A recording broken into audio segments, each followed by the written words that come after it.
Assalamualaikum teman-teman. Selamat datang di podcast kami. Saya Eka Nurdianti. Saya Kunfidra Tagia.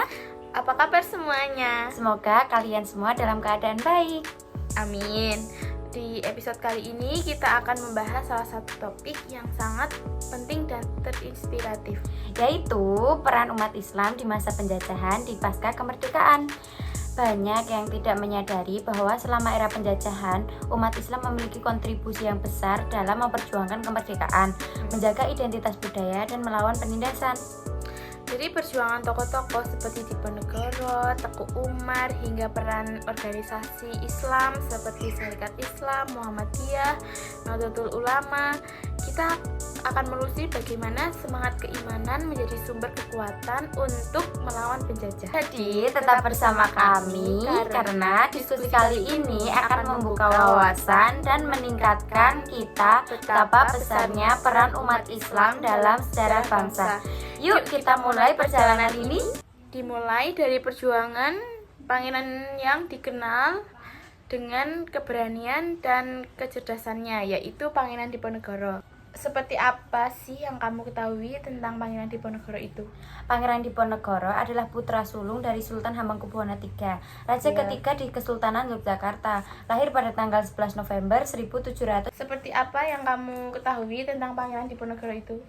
Pangeran Diponegoro adalah putra sulung dari Kesultanan Hamengkubuwono III, raja ketiga di Kesultanan Yogyakarta, lahir pada tanggal 11 November 1785 di Yogyakarta, dengan nama mustahar dari seorang ibu bernama R.A. Mangkarwati yang merupakan keturunan Kiai Agung Perampelan. Semasa kecilnya, Pangeran Diponegoro bernama Bendoro Raden Mas Antawiryo. Oh gitu ya. Kan di dalamnya sejarah itu ada terjadi Perang Diponegoro pada tahun 1825 sampai 1830. Sebabnya apa sih? Iya, benar terjadi pada tahun itu karena berawal dari ketika pihak Belanda memasang patok di tanah milik Diponegoro di Tegalrejo. Karena itu juga ia memang sudah muak dengan kelakuan Belanda yang tidak menghargai adat istiadat setempat dan sangat mengeksploitasi rakyat dengan membebankan pajak.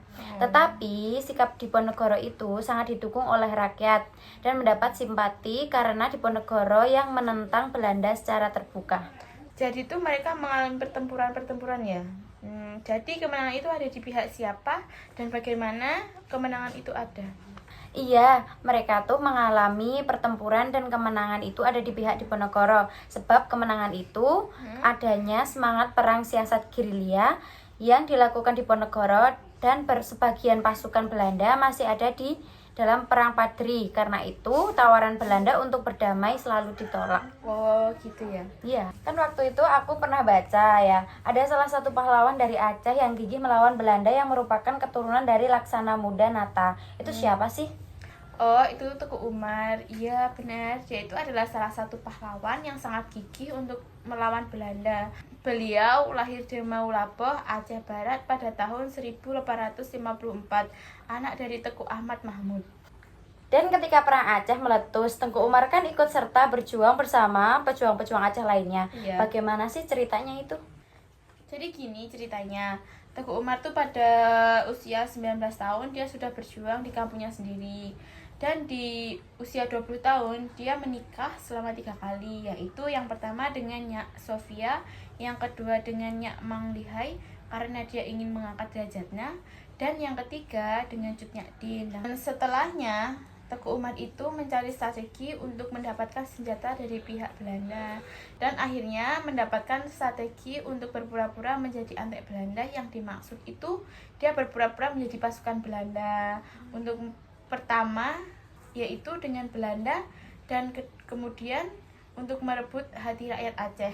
Setelah itu Umar ditugaskan untuk membebaskan kapal tersebut untuk berlayar, dan yang dipikirkan Teku Umar membawa kapal itu ke tengah-tengah laut, dan di situ Teku Umar sudah mendapat kepercayaan dari pihak Belanda. Dan Teku Umar beserta pasukan sudah merampas seluruh senjata dan perlengkapan perang lainnya. Saat tiba di tengah-tengah laut, Teku Umar dan pasukannya itu membunuh tentara Belanda dan para panglimanya. Setelah membunuh Belanda dan merampas semua senjata dan perlengkapannya, Umar kembali memilih pejuang Aceh untuk melawan Belanda gitu. Dan aku tuh juga pernah dengar setelah itu ada perjuangan umat Islam pada masa kebangkitan itu, siapa saja sih tokohnya? Iya, ada juga perjuangan umat Islam pada masa kebangkitan nasional tuh ada Cokro Aminoto, ada Haji Ahmad Dahlan, dan ada Muhammad Hasyim Asy'ari. Ya. Bagaimana sih sosok Cokro Aminoto itu? Minoto ya anak dari Cokro Amiseno. Dia lahir di Ponorogo, Jawa Timur pada tanggal 6 Agustus 1882 dan meninggal di Yogyakarta pada 17 Desember 1934 di usianya yang ke-52 tahun. Dan beliau tuh pernah bergabung dengan organisasi Sarekat Islam pada bulan Mei 1912. Oh, dan mengapa sebagai salah satu tokoh yang dianggap sangat berpengaruh dalam perjuangan kebangkitan nasional ini? Iya, karena Cokro Aminoto dikenal dengan kebijakan yang tegas namun bersahaja. Dan awalnya terjadi pergerakan ASI adanya protes pendatang asing yang bergabung dan dianggap sebagai organisasi yang terlalu mementingkan perdagangan tanpa mengambil daya tawar pada bidang politik. Dan ini mengalami perpecahan yang menjadi dua kubu. Pertama, karena masuknya infiltrasi komunisme, dan yang kedua, ia masih dianggap guru oleh Semaun. Dan kata-kata mutiaranya seperti setinggi-tinggi ilmu, semurni-murni tauhid, sepintar-pintar siasat. Oh, gitu ya. Iya. Lanjut ya teman-teman, yang berikutnya kita akan membahas tentang Kiai Haji Ahmad Dahlan. Siapa sih Kiai Ahmad Dahlan itu? Kiai Haji Ahmad Dahlan itu adalah seorang pahlawan nasional Indonesia yang lahir di Yogyakarta 1 Agustus 1868 dan meninggal di Yogyakarta 23 Februari 1923 di usia 54 tahun. Dan beliau juga yang mendirikan organisasi Muhammadiyah pada tahun 1912 yang cita-citanya untuk pembaharuan Islam di bumi Nusantara ini. Apa yang mendorong Kiai Haji Ahmad Dahlan untuk mendirikan organisasi Muhammadiyah dan bagaimana organisasi ini menjadi penting untuk perjuangan pada masa kebangkitan nasional? Jadi itu gini, karena dia ingin mengajak umat Islam untuk kembali hidup menurut tuntutan Al-Quran dan hadis. Dia juga menetapkan bahwa Muhammadiyah bukan organisasi politik tetapi bersifat sosial dan bergerak di bidang pendidikan. Dia juga mengajukan permohonan kepada pemerintah Hindia Belanda dan akhirnya dikabulkan dengan surat ketetapan pemerintah nomor 81 tanggal 22 Agustus 1914. Oke, seperti apa bentuk gagasan pembaharuan Muhammadiyah yang disebarkan oleh Ahmad Dahlan? Gagasan pembaruannya seperti mengadakan taklif dari berbagai kota dan di samping juga melalui relasi-relasi dagang. Dan setelah itu nama dia semakin berkembang hampir di seluruh Indonesia dan dia mengajukan lagi permohonan kepada pemerintah Hindia Belanda untuk mendirikan cabang-cabangnya dan dikabulkan oleh pemerintahan Hindia Belanda pada tanggal 2 September 1921. Oh gitu ya? Iya. Tanpa basa-basi ya teman-teman, kita lanjut ke berikutnya yaitu Kiai Haji Muhammad Hasyim Asy'ari. Yang kamu ketahui tentang Kiai Haji Muhammad Hasyim Asy'ari itu siapa sih? Kiai Haji Hasyim Asy'ari adalah seorang pahlawan nasional Indonesia yang merupakan pendiri Nahdlatul Ulama. Lahir di Jombang, Jawa Timur pada tanggal 14 Februari 1871. Dan meninggal di Jombang, Jawa Timur pada usianya yang ke-76 tahun. Dimakamkan di Tebu Ireng, Jombang, putra ketiga dari 10 bersaudara. Ayahnya bernama Kiai Asy'ari dan ibunya bernama Halimah. Bagaimana sih Kiai Haji Hasyim Asy'ari mendirikan Nahdlatul Ulama sebagai wadah untuk pejuang umat Islam? Dalam upaya perjuangan untuk meraih kemerdekaan pada tanggal 17 September, resolusi jihad telah ditandatangani olehnya, yang kemudian dikukuhkan dalam rapat para kiai yang dikenal dengan nama resolusi jihad. Yang dimaksud dengan resolusi jihad adalah sebagai pengobar semangat para ulama dan santri yang bergabung dalam Hizbullah dan Sabilillah dalam melakukan perlawanan terhadap penjajah laskar ulama dan santri menjadi garda terdepan dalam pertempuran. Nah, seperti itulah perjuangan umat Islam pada masa kebangkitan. Dan berikutnya kita akan mempelajari tentang peran umat Islam pasca kemerdekaan. Yang pertama-tama kita akan membahas namanya yang diabadikan untuk perguruan tinggi Islam di Jakarta milik Muhammadiyah, yaitu Universitas Muhammadiyah Hamka. Siapa sih dibalik nama yang diabadikan itu? Seperti apa yang kamu ketahui tentang Hamka? Beliau adalah seorang ulama dan sastrawan Indonesia yang lahir di Nagari, Sungai Batang, Tanjung Raya, Kabupaten Agam, Sumatera Barat pada tanggal 17 Februari 1908 dan meninggal di Jakarta pada usia 73 tahun. Bagaimana Hamka menyebarkan keislaman? Ia menyebarkan keislaman dengan cara pendidikan, dakwah, dan karya tulisnya. Pengalamannya, dia pernah ditolak sebagai guru di sekolah milik Muhammadiyah karena tak memiliki diplomat dan kritik atas kemampuannya berbahasa Arab. Dan Hamka pergi ke Madinah untuk mempelajari bahasa Arab. Kemudian Hamka mendalami secara Islam dan sastra secara otodidak dan kembali ke tanah air pada 1936, dan setelah pernikahannya dia menerbitkan majalah Pendoman Masyarakat lewat karyanya. Oh, dan bukannya Hamka tuh pernah diserang oleh organisasi kebudayaan Lekra karena tuduhan melakukan gerakan subversif membuat Hamka diciduk di rumahnya ketahanan Sukabumi pada 1964. Dan ia pun menyelesaikan tafsir Al-Azhar dalam keadaan sakit. Sebagai tahanan itu ya? Iya, benar. Dan pada bulan Januari Hamka itu dibebaskan lagi. Oke teman-teman, sepertinya mau sore karena rumah kita saling berjauhan. Jadi kita kebut aja ya teman-teman. Pembahasan selanjutnya adalah Abdurrahman Wahid atau Gus Dur. Pasti kamu kenal Gus Dur itu siapa? Coba jelaskan ke teman-teman yang nonton, Gus Dur itu siapa sih? Oke. Beliau adalah tokoh musik Indonesia yang menjadi presiden Indonesia yang keempat dari tahun 1999 hingga 2001. Beliau tuh lahir di Jombang, Jawa Timur pada tanggal 7 September 1940. Bagaimana sih perjalanan hidup Gus Dur untuk membentuk pandangan dan perjuangannya terhadap Islam, demokrasi, dan kebangsaannya ini?